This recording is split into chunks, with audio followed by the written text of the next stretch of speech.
ever since the introduction of the white paper, I know that most migrants are on the edge. You know, most of us are not happy. Most of us are uncertain as to what exactly is going to be the next thing, which policies are going to affect who, which policies are going to affect them, their families, etc. ILR, care visa coming to an end. It's just a lot. People are uncertain. But there's one thing we're certain of at the moment, and that is that there are certain people in this category that I'm going to talk about in today's video that we know for sure that they will be affected very little. I mean, that visa pathway or that category of people, they will not be affected so much in terms of certain things. I'll go into the details shortly, but basically that's what this video is about. What category of people am I talking about? I'm talking about engineers and people in IT. So if you're interested, stay tuned.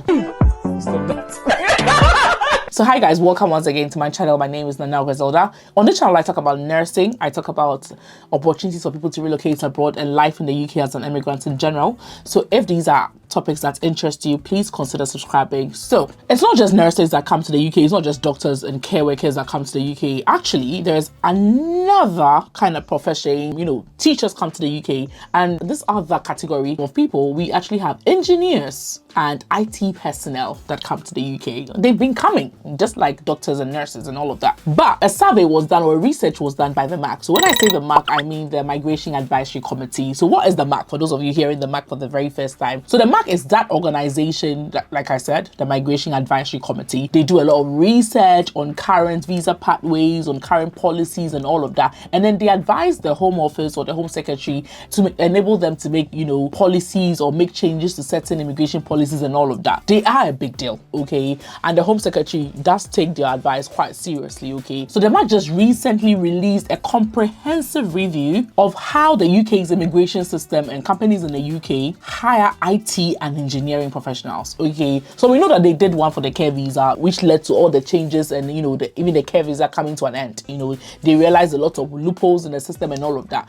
And now they've done one for IT and engineering as well. Now, what did they find? So there are four main things, because the document is quite huge. If you want to read the actual document for yourself, as always, I will link it in the description of the video so you can read it for yourself. But basically, there are four main things that they came out with. What are they? So one, the MAC is saying that they found no major problems with this particular pathway in terms of the UK companies recruiting IT and engineering personnel from Africa, Asia, and the Caribbean. They said they didn't really find any problem with that. So that cannot be said about the care visa, because they found a lot of rot in the care hiring of international personnel to do care work in the UK. But when they did for IT professionals and engineers, they said, oh, we didn't find any major problems. Like, it's okay. The second thing in their review is that they said it's proportionate use. Okay, so what they mean is that the UK's companies, their reliance on international IT personnel and engineers is proportional. It's like, it's not too much. The UK is actually hiring IT personnel and engineers from within the UK, and they're also hiring some people from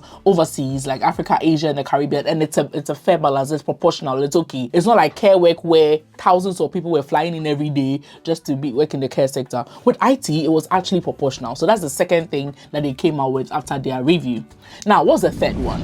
They also said there's a positive fiscal impact for these people. So what does this mean? They're saying that obviously because IT personnel and engineers, they get paid quite a lot of money. They realize that these people contribute a lot to the UK economy, you know, because obviously they are paying high. Let's say they are earning over 50,000. So obviously these people will be in that second tax bracket where they're paying huge sums for tax. Okay, so that is good. So they're helping the economy, right? Another thing that they discovered is that domestic workforce dominates. Like I said, they're saying that they realize that although UK companies keep hiring IT personnel or professionals and engineers from outside the UK, they realize that majority of the people in these sectors are residents or are locals. They are from the UK. So there's not really a heavy reliance. Okay, so it's okay. So these are the four main things that, based on what I read, like they came out with, which is good. How does this affect you and I? Now listen, usually the UK seems to have issues with, let's say, a particular sector depending solely on foreign personnel. That's why they come up with so many things,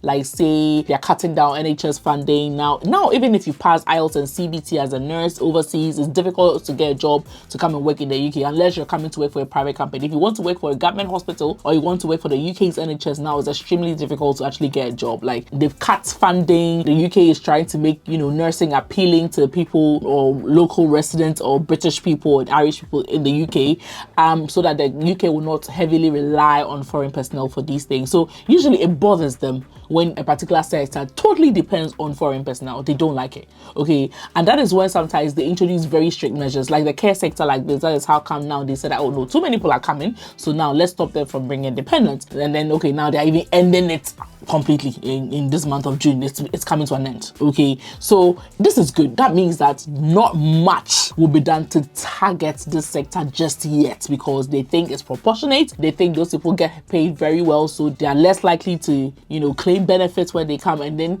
as well they pay huge amounts of tax because they earn a bit more, okay? And companies still recruit domestic people or local people, so that's good. Now, they did come out with a few things that they thought needed improvement, and I'll highlight a few, okay? So they realized that 9% of all skilled workers are people coming to work in IT, and 3% of all skilled workers are people coming to work in engineering, okay? They also realized that it looks like with engineering, there are very little females or very few females that partake in that particular pathway. They would prefer a balance in terms of the gender, like a gender balance, okay? So they obviously now they'll try and make it more attractive for females to go into it. And then they realized that there's high cost, running engineering courses in the university is quite expensive and it limits to higher education. And they also realized that colleges or universities that teach engineering or offer engineering courses, they struggle to retain engineering teachers because these teachers will rather go and work for a private engineering company and get a higher pay instead of being a teacher or a lecturer. So these are some of the issues. So now what are they trying to do? They're trying to say that not much change is needed for this particular group of people, right? If they had come out with a different result or different updates, then they'll probably be thinking of cutting down the numbers in this sector as well. What am I trying to say? I'm saying that now is a good time to go into IT. Now is a good time to go into engineering. Now, IT is the next big thing. I don't know if you guys have watched my interview with Loretta. IT is the big thing, right? That is why if you're back home in Africa, Asia, the Caribbean, or you are in the UK already in a different sector, let's say you came as a dependent of a nurse, or you came as a dependent of a doctor or whatever, or as a carer, and you want to switch into IT, you want to switch into tech, infotech, I would advise that you join my Tenalytics community. So what is Tenalytics? So Tenalytics is the biggest training platform for people that want to go into tech, okay? So we know when it comes to tech, there's so many aspects of tech. We have data analysts, cybersecurity, like so many of them, right? But as to which one exactly is the best for you based on, let's say, what you did in school, based on your interests, based on where you're working now, your experiences and all of that, you may not know. And also when you're done, are you going to get an internship? Even after you've gotten an internship, who's going to coach you to pass your job interview? Who's going to even show you available jobs for you to even apply? When you join Tenalytics, you don't have to worry about all of that because they are training you based on, what you want to do, which specific IT pathway that you want to go. They'll give you the training, the needed skills, the needed knowledge. After you're done with the program, they themselves will help you with internship. You work for their sister company, you get your internship, they'll help you build your portfolio. When you are done, they would they'll show you job offers or job availabilities that you can apply to, some of them offering visa-sponsored jobs from paid platforms. When you finally get a job as well, or when you're ready to apply for a job, they're going to help you prepare your CV. They have done this for thousands of people and I have shared so many testimonies on my YouTube. If you've not seen any, I'll link some below. And when you're done, they'll coach you to prepare for your interview. When you're done, whilst you're on the job, you can still be on their platform, and if you're struggling in your new job, they can help you as well. So it's like they're grabbing your hand and they're taking you all the way through. Even when you start your job, they'll still guide you. And I think they are the best in terms of if you want to go into IT and you don't even need prior IT experience, okay? And this is even amazing news because I don't know if you guys have seen the headlines recently. The UK is, although they want to cut down immigration, they are still really, really interested in attracting global talent from, other parts of the world. And now AI, tech, IT, they are the next big thing. So this is good news. And I feel like if you want to go into tech, now is the best time. Now is the best time.